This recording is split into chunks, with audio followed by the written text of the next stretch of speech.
Mamos akys buvo paraudusios ir blizgėjo, o jai iš burnos smirdėjo alkoholiu. Užsimerkiau, kai jos smūgiai ėmė atvatyti mano šonus. Bandžiau gintis.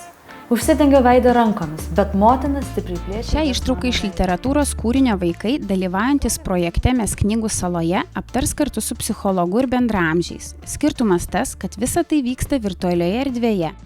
Vaikai yra į kompiuterinio žaidimo menę susirinkę avatarai, psichologas savanoris vienas iš jų. Tai pastarąjį pusmetį bibliotekose vykdomi eksperimentiniai interaktyvūs biblioterapijos seansai padeda vaikams ir jaunimui kalbėti apie savo problemas ir jas spręsti. Mes išbandėme virtualią žaidimo platformą, kuri neturi analogų pasaulyje. Ir mes įsitikinome, kad šita žaidimo forma labai tinkama jaunam asmeniui. Jie čia turi erdvę, kurioje jaučiasi saugus, kurie išlieka anonimiški ir gali tada giliau ir atviriau dalintis apie jiem rūpimus klausimus ir išgyvenimus.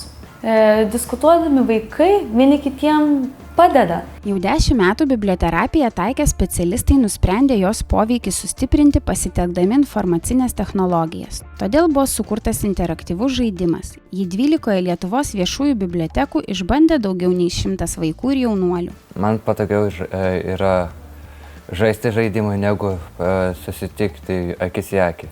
Nėra taip gėda ten. Aš jaučiuosi saugesnis, nes nieko iš vis nepažįstu, nematau ten tų žmonių. Viską galiu sakyti, ką aš galvoju. Po to seanso aš jaučiuosi laisviau, nes viską įsipasakoju, kas buvo ten praeitį. Įsitaisę jaukiuose kambarėliuose vaikai žaidžia virtualų žaidimą, kuriame jie susikuria savo avatarą ir individualų pasaulį saloje. Kartą per savaitę visi salos gyventojai kviečiami į pokalbių menę diskusijai. Buvo tema apie narkotikus, smurtą, patyčias.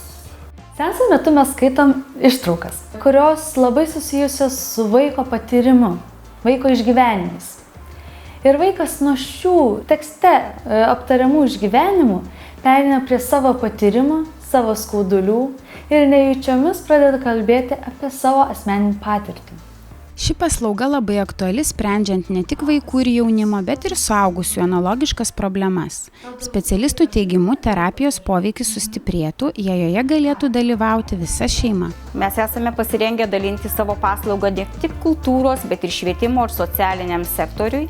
Suvienyje savo pastangas mes galėsime nugalėti tokias visuomenės ligas kaip smurtas, savižudybė, patyčios.